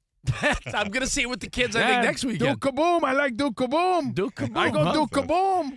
I go Duke Kaboom. Canada's greatest stuntman. Hey, Rafael Devers, he go with me, man. All right, let's meet the I contestants. like Rafael Devers. He going to Cancun this year. Two-time winner The Rich Giants Davis. lose. The Giants lose. And in for two-time winner Dan Byer, it's Ilo playing the game today. Hey, Ilo. Hey. You good with me, man. Very good to see you. Thank you. We got some pescado frito y sancocho over there in the break room. Hey, you like the mango? Mango? Mango go with me? What do you say about my mama? No, mango. Mango. Hey, if mango is good with you, it's good with me. Hey, it's good with me. All right, let's go to the studio line, see who's playing for that new prize pack. Hey, who got the mango? Mickey in North Carolina was first Mick. through. What up, Mick? How you doing, Mick? Hey, what's up, Mickey? Hey, what's up, Papi? Hey, very good to see you. Yeah, Mickey's in Emerald Isle there. He said he's a big fan of Papi. Oh, that's right. I could be him. Sweet. Let's do this then. And what do you do for a living there in North Kakalaka? I do insurance. Okay. Nice, man. Here are the rules for Big Papi Trivia. The first contestant with 2 correct answers is the champion. If there's a tie, we have a tiebreaker question. Your name is your buzzer, but you got to wait until all 3 possible answers are read. If there's 2 wrong answers in a row, we move on to the next question.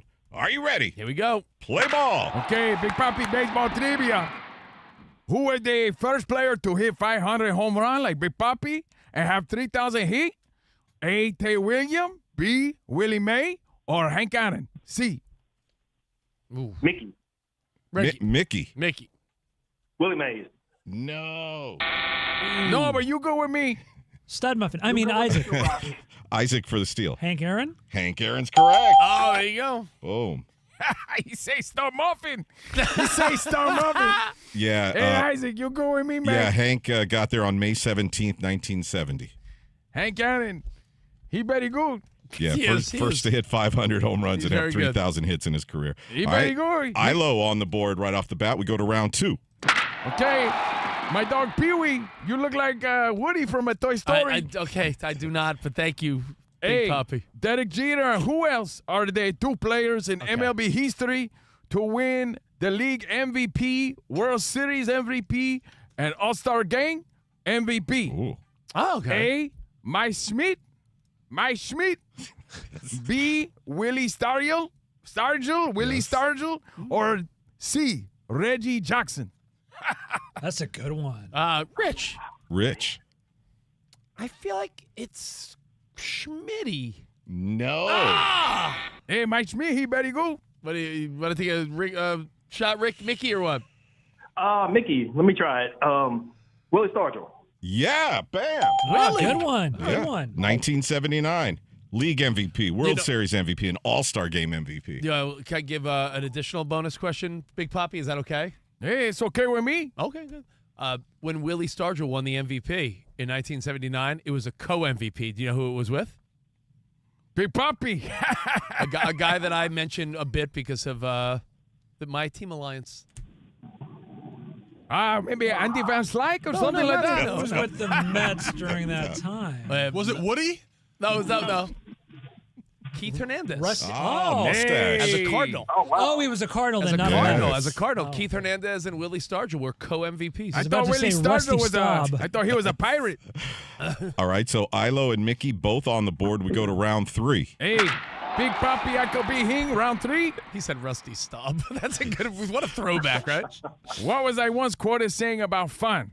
Fun. Okay. Fun. Fawn or fun? Fun. Okay. Flan. Flan? No, fun. Okay. A, baseball is fun. Okay. But it's better fun when you win the game. Okay. B, it was fun when I watched Pee-wee's skills start to diminish for the Yankees. Pee-wee, Derek Jeter, Pee-wee. Or C, you got to have fun out there or else what's the point? They left an opening there for you, Mickey. Mick, I'm giving you a chance. Mickey, Come on. let me cross C. C? He says C, and he's a winner. Hey! Booyaka! Mickey, you are the winner today, which means we are going to mail out one of these summer prize packs, which includes the popular prize of the summer grilling apron with CNR's face on the pockets. I want my face. No. That's right. We need a much bigger apron. Congratulations, Mickey. Thanks, Mick. Yeah, you guys are awesome. Big Papi, you're good with me. Hey, You go congratulations. And, you go with me. Thanks, buddy. Thank you, man. And Appreciate thank you, Papi. We'll see you next week. Hey, he played today. He win today. That's it. That's it. Okay. And Rafael Devers, he go with me because he's from the Dominican Republic. I love that guy. All right. I love. Thanks, buddy. Thanks, Big Papi. Hey, adios, Pee-wee. Hey, Wait, you look like Woody from a Toy Story. You said that. I know. It's Woody from Toy Story. All right. Thank you, Papi. And let's go to Ilo for an update. Isaac Lowenkron, what's going on, buddy? All right, fellas, we'll start in the NBA. The Dallas Mavericks hiring national championship-winning Michigan head coach Dusty May as their new head coach. Elsewhere, Trae Young has agreed to a 4-year, $212 million deal to stay with the Washington Wizards. Trained to push past the pain, not athletes, just people, trafficked every day right here in the United States, sometimes by someone they trusted. During the World Cup, help us break the silence. Visit bluecampaign.gov/World Cup to learn more. At the World Cup right now in Philadelphia, France has a 1-0 halftime lead over Iraq on a Kylian Mbappe goal in the 14th minute, his third goal of the tournament. However, the second half kickoff has been delayed because of thunderstorms in the area. Earlier, Argentina clinched a trip to the knockout round with a 2-0 victory over Austria in Arlington. Lionel Messi scored both goals to become the World Cup's all-time leading goal scorer. He now has 18, including all 5 of Argentina's goals in this year's World Cup. Covino and Rich, last hour we played the Argentina radio call of Messi's second goal. Here's how his first goal of the day sounded from Daniel Moyo on Radio Nacional AM 870. Enzo para Thiago y está pegando gol. ¡Gol! ¡Gol, maestro! Sí, llorá de alegría, llorá de emoción. Gol del Pulga, gol del Pulga, gol de Messi, gol del Pulga, gol del Pulga. Finally, Argentina goalkeeper Emiliano Martinez came through with a shutout. And for good measure, here is how one of his saves sounded on that same broadcast. Savitzer, el Divo. Voló el Divo extraordinario. Volare. Oh, cantare. Oh. Daniel Moyo, the John Sterling of Argentina. Back to you guys. Thank you, man. And Ilo, thank you for providing a visual. He has quite a head of hair. Doesn't he look like he sounds? Isn't that amazing? It is amazing. The guy, Daniel Moyo. I'm not trying to sound rude. It looks like he has a poodle on his head. It is an amazing head of hair. My goodness. So enjoy your World Cup action. Thank you, Isaac Lowenkron. A lot of people chiming in saying Isaac's Spanish is fantastic. Way to go, Mr. Cron. Thank you, Manny. Thank you, Isaac. Thank you, everybody on the live chat. Scott for mayor. Thank you, Papi, for stopping by. That was pretty fun. You know, one of the big stories By today. the way, Papi said, I saw him in the lobby. He said, ask you. I don't even know what this means. He said, ask you if you have a snake in your boot. I don't look like Woody. That's what I don't even know what that meant, but that's what he said. There's a story in the world of college and NBA basketball that Ilo alluded to before. It's a big one, and it's Dusty May going to the Mavs. And we've talked about this before when college coaches give it their shot in the NBA or NHL or NFL. How do we feel this works out? Do you have to strike while the iron's hot? We've seen success stories. We've seen them go in reverse from the pros to college. It's an interesting move, so let's dive into it a little bit next before we get out of here. More Covino and Rich next right here on a Monday. Fox Sports Radio. Tired of scrolling job boards, submitting application after application, and never hearing back? There's a better way to find work with real people on your side at Express Employment Pros. You don't pay a fee ever. Yeah, one application connects you with multiple job opportunities, not just the ones posting online or lost online. When you work with Express, you get paid faster with weekly pay. Go to expresspros.com, find the location near you, and give them a call. With Express, you get a local team that knows employers in your community and is dedicated to helping you succeed in your job search. Plus, Express offers free skills training to help you grow, gain confidence, and open the door to better opportunities. Yeah, best of all, Express is locally owned, so they understand your job market and have great connections to a variety of jobs. And remember, no fees for job seekers. Stop searching alone. Get support, get options, get it working. Last year, Express helped more than 400,000 people find work. Visit expresspros.com to find your local Express Employment Professionals office today.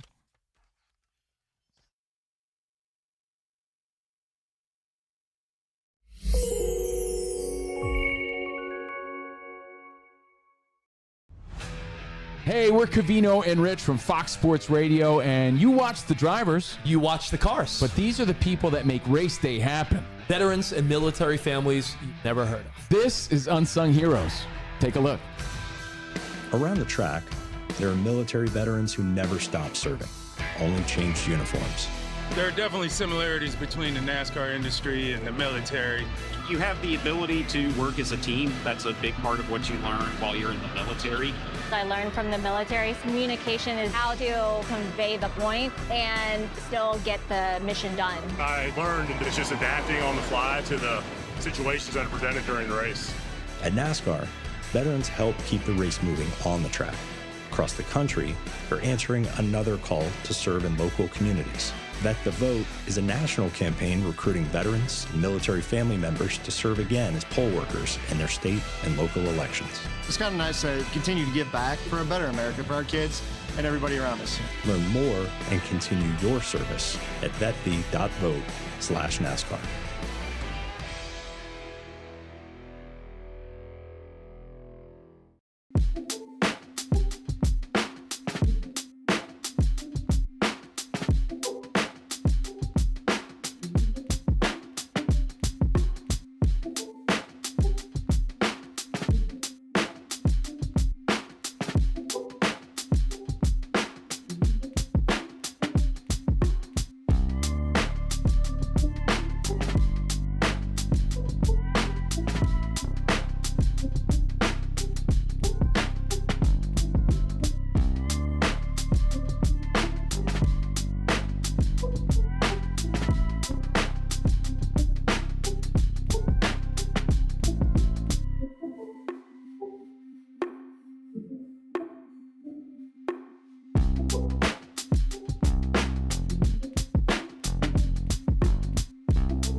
We got to talk about this tarps off stuff because before the NBA Finals, that was sort of the big story, right? Tarps off, man. This is really catching on. I'll be honest, baseball is great again, but there have been other things that take priority. NHL Stanley Cup, NBA Finals, World Cup is, kicked off yesterday. So baseball's still delivering, but, sort of taking a backseat. It is as they remember like a few weeks ago, it was like Vrabel. Tarps off. I told you that story would go away. Yeah, things just come and go. But the tarps off thing is still a thing. And it's catching on. Different stadiums are picking it up. And I saw that the St. Louis Cardinals had a tarps off towel that they're handing out. Like, people are really getting into it now, and it got us thinking. We actually talked about this. Yeah. And I'm glad Monty's here, too, because what about the ladies? Yeah, that's question number one. How do the women baseball fans, the ladies that love some MLB. Monty, you love the Dodgers. Uh-huh. My wife, she's a Mets fan. I'm sad that I did that to her. But for all the ladies that are baseball fans, what if you want to take part in tarps off? I mean, you're not going to have them flopping around in the wind, are you? I'm not. I'm not. Maybe some other gals will participate. Would they be escorted out? Yeah, which would be unfair. And I hate that. It's funny you bring this up because yesterday I was on a run, and it was a hot day yesterday, right? And then I see a guy running in the neighborhood, and he just takes his shirt off and continues to run. And I was like, that's so annoying. Tarps that off. You can do that. Yeah. And it's no questions asked. But... Yeah, we could do it tarps off. We'll just make sure we're wearing like a sports bra or like a little tank but under. We're also living in a time where women are like, well, why can't we? So For what sure. if people That's what I'm start saying. to do this? What happens with families? There's solutions. Yeah. Listen, again, you never know if you say something that comes across as sexist. But dare I say, ladies wear like bikini tops? Is that like too much? Is that like I don't want to. Agreed. But that or maybe you slap a logo on some pasties and tassels. What do you think? What about body paint or, like he said, one big sticker that says tarps, another one that says off, and booby stickers? All right, again. Still think Monty with families around that the sticker thing. I would not do that. It's cute. You put them in the shape of little baseballs. It's family friendly. Oh, big baseballs. Yeah. Tarps off. I would not do that. I would not do that. I think there is a fine line, and it would be. Yeah, but you know what, Monty? You have something that a lot of young people don't have anymore. Oh, that our yes, you culture's do. losing. Oh. It's called class. Monty bueno. Have you class. watched Love Island? What is going on with the youth of today? No one has class. Monty, you work with the Dodgers as well. Yeah. I know this wouldn't happen, but what if they're like, Monty, we really appreciate. Welcome back to Covino and Rich. Thank you guys for hanging with us. Thanks again to Vet the Vote, too. Vet the Vote, Unsung Heroes, for sending us out to that NASCAR event, Coronado Naval Base on Friday. That was so much fun. If you missed it, catch it on the YouTube page. We're actually streaming right now live at Covino and Rich FSR, live from the Fox Sports Radio studio. And for over 40 years, Tire Rack has been helping customers find the right tires for how, what, and where they drive. Shipped fast and free, backed by free road hazard protection with convenient installation options like mobile tire installation. TireRack.com, the way tire buying should be. And it's time to get that financial portfolio game ready with Webull. Get powerful investing tools, real-time data, all on one platform. Get started by downloading the Webull app today or visiting Webull.com. Webull Financial, LLC, member SIPC FINRA. Investing involves risk. For more information, visit Webull.com/disclosures. And you know how Big Papi kept saying you look like Woody from Toy Story? Yeah. Don't feel bad. He was saying the same thing about Kevin Burkhardt. But I just got this in. Number one movie of the weekend, $160 million. Yeah, we know this. Number two was only $17 million, disclosure. Toy Story 5 has made back 125% of its $250 million budget in just 48 hours. So people are going wild about Toy Story 5. It's made $320+ million globally. So, I'm going to take the kids. I was thinking maybe next weekend, but it's, Toy Story they're all good for the most part. I mean, there's some ones that are better than others. I've been watching the other ones with the kids. 1 and 3 are better than 2 and 4. Big Papi said he loved it. Yeah. Koa is hyped. We've had tickets for showing tomorrow night for a week in advance. We kind of waited on purpose for the crowds to, calm down just a little bit. He has a Buzz Lightyear outfit picked out. He's ready to go, man. He is crazy about Toy Story. And for those that have been with us for a long time, our best yet worst Halloween costume ever was Toy Story. Yeah, I was. Covino was Bunk Lightyear. Bunk Lightyear. Buzz Worst Year. I was Bunk Worst Year. It was the worst outfit ever. I mean, it was not the outfit. Our makeup friend was trying to do something that just didn't translate, and it was trying to make almost like big. Well, we did it on ESPN, so we had makeup people trying to make us look like them. They tried guys were so orange. It was so embarrassing. They tried to give Covino and myself, but almost like huge doll eyeballs, like white eyeballs. That was terrible. And it just didn't work the right way. It was terrible. In fact, you know what? Today or tomorrow I'll post some pictures and videos of Big Papi was telling everybody in the hallway you look like Woody. I mean, I was Woody. And then there was a whole crowd around him because he's Big Papi and everyone loves when he comes here. He was telling everybody, he said something about what does Rich Davis and Juan Soto's bat have in common? But I didn't hear the punchline. Just stop it. Nope. I didn't get to hear it, but that's what he said. Yeah. I know he was talking smack about you. But anyway, Little Nub, is that your funniest joke of the day? Is that? I told you know what? There we go. Told you that joke's sweeping the nation. Even Big Papi's telling everybody. All right, so I said before we get out of here that a lot of people will talk about. I know our show isn't big on college hoops compared to NFL and baseball and NBA, but Dusty May, fresh off an NCAA championship year. Congratulations to Dusty May. What do they say? Strike while the iron's hot, right? Like you get opportunities in these moments. You either have to roll with it or not. Dude, people don't even buy irons anymore. We need to come up with a new expression here. Steamers. Something about a steamer. Steamers? Who has an ironing board? Seriously. Serious question. It's one of those items that is slowly becoming discontinued. I saw that they did say no, not many people, younger people than us. If you're under 40, that thing sits at the hotel room and no one takes it out. Ironing board, no one buys ironing boards. We live in a wrinkled shirt culture nowadays. Or you steam it off in the bathroom or something. Yeah. All right. Dusty May going to the Mavs. He's striking while the iron's What hot. is the likelihood of success? Now, when you look around all sports of people that jump from the college ranks to professional, Danny, does anyone come to mind for you? Because I have a bunch written down here. But well, I think it's a matter of there's major risk, but with major risk is major reward, major payday. But you said, I believe, on Friday, you got to respect someone that bets on themselves. Yeah, right? I do you brought up Doug Gottlieb. I do love when someone bets on themselves, but there's a way that Dusty May stays at Michigan, and what for after 2 years, he was 64-13. He could have chilled there for a long time and just been a legend. Yeah, the first champion of college that comes to mind is Billy Donovan. Goes to the Bulls, and now is it a front office role he's taking? Yeah, Billy Donovan's got a front office role. Brad Stevens, Rick Pitino. There's been a couple that have done it. Larry Brown is the only one that has ever won at both levels. So there's only one That's why coach. when I hear stories like this, I don't get excited like everybody. Obviously, it's a big story because it's a big move and there's big money involved. So I say good for him, but as far as like the Mavericks being super excited about it, like it doesn't always translate. Meaning, like, it only doesn't happened. translate more times than it does. What you're saying is it only worked out one time in NBA history. One time in NBA history. Like, I always, like, in modern, recent history, I think of Bill Belichick and how excited everybody was. Oh, the greatest Bill Belichick. It doesn't always translate. He goes to North Carolina, they stink. It doesn't translate either way. Larry Brown, he won the NCAA tournament with Kansas in 1988, and, you know, a handful of years later in 2004 with the Pistons that ended up beating the Lakers, that big upset.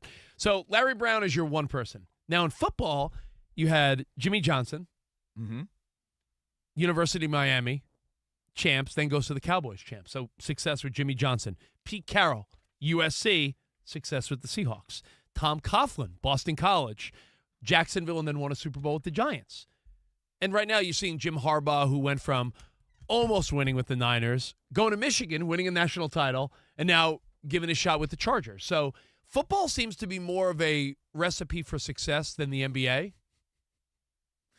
I'm just thinking, there's no guarantee here. Yeah, there's just guaranteed money and congratulations on that. You're getting talked paid about, and you earned it and you deserve it. Even in the same with sport. your amazing college career. But it's like that everybody has a funny friend, right? That they'll say, dude, you should have my friend Bart on your show. He's hilarious. Yeah, it's like, right? really? Really, your friend Bart? Yo, dude, my friend Bart knows sports, and he's hilarious, bro. You got to have him on. You guys should have him on. He's the funniest guy I ever met, man. Bart, you should have him on. And then, like, let's say I took a chance on Bart and I put him on the radio. There's a 95% chance that he stinks. There's only a 5% chance that he comes here and slays it, and he's as funny as he is in real life. Very hard to win the whole thing. I mean, that's the reality of it, right? Like, look at that's all I'm saying. It doesn't always translate. And now we're talking about a transition from college to the NFL or college to the NBA or vice versa. Yeah. Right?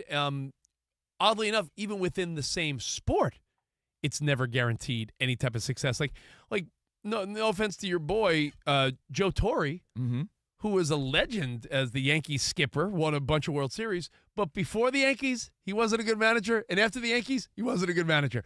His success was with that team in that decade, in that era. The timing. That fit. So, like, even like, Bill Parcells, right? Classic coach. But other than the Giants, I always felt like he never delivered on the level that people wanted to with the Cowboys or Jets or any other. It's just sometimes we think just because they're talented, it'll work out. It's like, how many times have you dated someone? They're like, yeah, she's a really cool girl. She's not for me. And by the way, that doesn't mean you need to have a fit. Not trying to rain on the Dusty May parade. No, he could be the guy, but I mean, history would show that it's not that simple. Yeah, but congratulations, because, again, not to speak out of both sides, you were the one to say on Thursday or Friday, I think it was Friday's show, that you got to respect someone taking a chance and betting on themselves. No, I said that. There was no need. He didn't have to do this. He could have been a legend with Michigan and just rode off into the sunset. Because, a college coach that wins for a university, they are. He could have got paid. He could have got paid, but also forever sort of been like the guy there. Like, that's it. You win a chip like that, that could get you a decade extra. His historic turnaround at Michigan shows you that his leadership could, translate to the NBA. And he just turned 49. It'll be fun to see. It's not like he spent too many years in college. Yeah. No, it is wild to think that it is that idea of, like, do you take the chance or not? Because he really could. After turning around that program and winning a national championship, he bought himself as pretty much as long as he wants to be there, right? Unless they totally fell apart. Like, his leadership and what he's done there, he's been there for a long time. Get paid nicely, but, you live once, maybe deep down inside, you never know. Like, maybe he's like, challenge. Maybe he's in his mind, he's like, I want to be a coach in the National Basketball Association. Maybe the NBA was his goal all along. You don't know. Could very well be. So enjoy that big story today. Hopefully you enjoyed the show today. Can I say this before we go? By the time we speak again, Giannis will probably have a new home, right? Yeah, that's what they're saying. So we'll see. Is it going to be the Heat? Is it going to be the Celtics? We'll have plenty to talk about. Plus, Brandon Marshall. We'll talk about him tomorrow and how he disciplines his kid, because we're running out of time right now. I do want to thank Big Papi, and I want to thank you guys for hanging out.